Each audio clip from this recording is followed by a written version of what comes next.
මම සුලීෂා පෙරේරා. අද මම කතා කරන්නේ නම ගැන. මොකක්ද මේ නම කියන්නේ?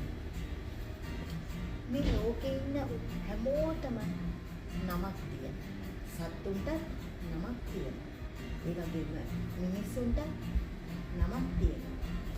හැම දෙයකටම නමක් තියෙනවා. ඉතින් සංඥා භාෂාවෙන් මේ හැම දෙයකටම නම් දාලා තියෙනවා. ඉතින් මම අද කතා කරන්නේ සංඥා භාෂාවෙන් කොහොමද අපි මිහිරි කෙනෙක්ට අපේ නම කියන්නේ කියලා. ඔයගොල්ලෝ දන්නවා අපිට අපේ උපතින්ම ඉපදෙනකොටම අපිට බර්ත් සර්ටිෆිකේට් එකක් හම්බ වෙනවා. ඒ බර්ත් සර්ටිෆිකේට් එකේ අපේ නමක් තියෙනවා. එතකොට මම ශ්‍රී ලාංකිකයෙක්. මම ශ්‍රී ලාංකිකයෙක් විදිහට මගේ නම සිංහල භාෂාවෙන් ලියනවා නම් ඒක අපි ලියන්නේ සුලීෂා.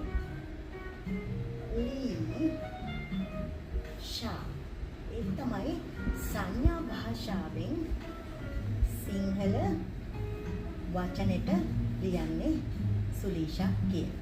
ඒක අපි ඉංග්‍රීසියෙන් ලියනවා නම්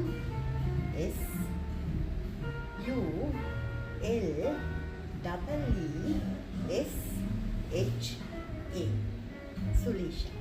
ඉතින් සංඥා භාෂාව භාවිතා කරන අය සියලුම දෙනා සංඥා භාෂාව කතා කරන අයට විහිළි ප්‍රජාව තමයි සංඥා භාෂාවෙන් කතා කරන්නේ. එතකොට ඒගොල්ලන්ට ශබ්ද රසයක් දැනෙන්නේ නැහැ. කියන්නේ හඬ පිට වුණාට ඒගොල්ලන්ට ඇහෙන්නේ නැහැ.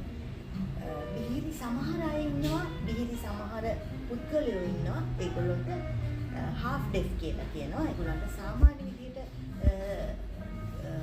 විශාල හෝන් ශබ්ද, ඒ වගේම බස් රථවල ශබ්ද, ඒ වගේම අපිට ලොකු ගිගුරුම් ශබ්ද, බෝම්බයක් පිපිරෙන ශබ්ද, ඒ වගේ ශබ්ද ඇහුනට ඒගොල්ලන්ට සාමාන්‍ය එදිනෙදා ජීවිතයේදී අපි කියන දේවල් ඒගොල්ලන්ට ඇහෙන්නේ නැහැ. ඉතින් විහිළි පුද්ගලයන්ට මේ ශබ්ද රසය කියන එක එක්ක ඇත්තෙම නැහැ, නැත්නම් ගොඩාක් අඩුයි. ඉතින් ඒ නිසා විහිළි පුද්ගලයෝ භාවිතා කරන්නේ සංඥා භාෂාව. ඉතින් සංඥා භාෂාවෙන් මට ලැබිලා තියෙන නම තමයි. ඇයි මට එහෙම නමක් තියෙන්නේ? ඔයගොල්ලෝ හිතලා බලන්න. එතකොට මගේ ශාරීරික බාහිර ස්වරූපය දැක්කම හුඟ දෙනෙක් දන්නවා මට ප්‍රතිබලෙන් ලැබිලා තියෙන මගේ බර්ත් මාක් එක සහ මගේ මේ කැරලි කොණ්ඩය. ඉතින් විහිළි පුද්ගලෙක් යම් කිසි විදිහකින් මට මගේ පළවෙනි මට ඇත්තටම මගේ නම හම්බ වුණේ මම ජාතික අධ්‍යාපන ආයතනයේදී සංඥා භාෂාව ඉගෙන ගන්න ගිහිල්ලා ඉන්නකොට විහිළි දරුවොත් එක්ක මගේ ටීචින් ප්‍රැක්ටිස් එකේදී මට මතක විදිහට ජැෆ්නාවලදී ජැෆ්නා කයිතඩි විහිළි පාසලේ දරුවෝ තමයි මගේ මේ නම මට දැම්මේ. ඒගොල්ලෝ මාව හඳුන්වලා තිබුණේ බල්ලබයක් තියෙන ක්‍රේල් කොණ්ඩයක් තියෙන ටීචර් විදිහට තමයි. මම දැනට ඩිසැබිලිටි ස්පෙෂලිස්ට් කෙනෙක් විදිහට ඒගොල්ලන්ට දරුවන්ට ඒ වගේම ගැහැණු පිරිමි වැඩිහිටි අයට ඔක්කොටම මම ඒගොල්ලන්ට ප්‍රතිකාර කරනවා මනෝචිකිත්සකවරියක් විදිහට. ඉතින් ඒ නිසා මේ සංඥා භාෂාවෙන් අපිට ලැබෙන නම හරිම සුවිශේෂී නමක්. ඉතින් ඒ සුවිශේෂී නම අපිට උපතින් ලැබෙන උප්පන්න සහතිකයට හා සමානවම ඒක මගේ මරණය දක්වාම යන නම. ඉතින් මම ඒකට හොඳ උදාහරණයක් කියන්නම් තවත්. හැබැයි මේ නම මට ඕන විදිහට දාගන්න බෑ. ඒ නම විහිළි පුද්ගලයෙක් තමයි අපිට දෙන්නේ. ඉතින් යම් කිසි විදිහකින් විහිළි පුද්ගලයෙක් අපිට ඒ නම දුන්නාම ඒ නම මට ආසයි, අනේ මම ඒ නමට කැමති නැහැ කියලා මට ඒ නම වෙනස් කරගන්න බෑ. මොකද ඒ විහිළි ප්‍රජාව ඇතුලේ විහිළි පුද්ගලයන් ඒ දාන නම උපැන්න සහතිකය වගේම අපේ සදාකාලිකවම ඒ නම රැඳිලා තියෙනවා. ඉතින් මුග දෙනෙක් දන්නවා මගේ දුවගේ නම සුරින්දි.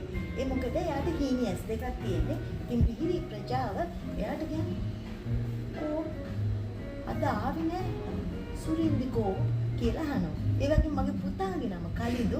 එයාට විහිළි පුද්ගලයන් යාට දාලා තියෙන නම තමයි මොකක්ද ඒකට හේතුව? එයාගේ මේ මුහුණේ උපන්ලප කිහිපයක්ම මුහුණ පුරාම තියෙන නිසා එයාට මිහිරි ප්‍රජාව දාලා තියෙන නම තමයි ඒක. ඉතින් මේ සංඥා භාෂාවෙන් එන නම අපේ සාමාන්‍ය ජීවිතයේ වගේම ඉතාම සුවිශේෂී දෙයක් තමයි මේ සංඥා භාෂාවෙන් කියන ඒගොල්ලෝ අපිට දාන නම. ඉතින් අද දවසේ මම ඔයගොල්ලන්ට ගෙනාවේ අපි සංඥා භාෂාවෙන් කොහොමද නම කියන්නේ කියලා. එතකොට ඒ වගේම මගේ මුදෙනෙක් අහනවා මගේ වීඩියෝස් වල මගේ නැටුම් වීඩියෝස් වල ඔයාලා නිතරම මොකද්ද මේ කරන්නේ කියලා. ඇත්තටම මම නැටුම පටන් ගන්න කලින් මගේ නම තමයි ඒ කියන්නේ. මම කියනවා ડોක්ටර් බී.ආර්. සුලීෂා පෙරේරා කියලා. ඕගොල්ලෝ දැකලා ඇති අද ඉඳන් බලන්න මගේ සියලුම ගීතවල මම PR කියලා මේ කියන්නේ ගීතයක් පටන් ගන්න කලින් මගේ නම තමයි ඕගොල්ලන්ට පෙන්නන්නේ. ඉතින් මම දිගටම මේ වගේ වීඩියෝස් දෙන්න බලාපොරොත්තු වෙනවා. ඕගොල්ලෝ හැමදෙනාටම ආදරේ I love you.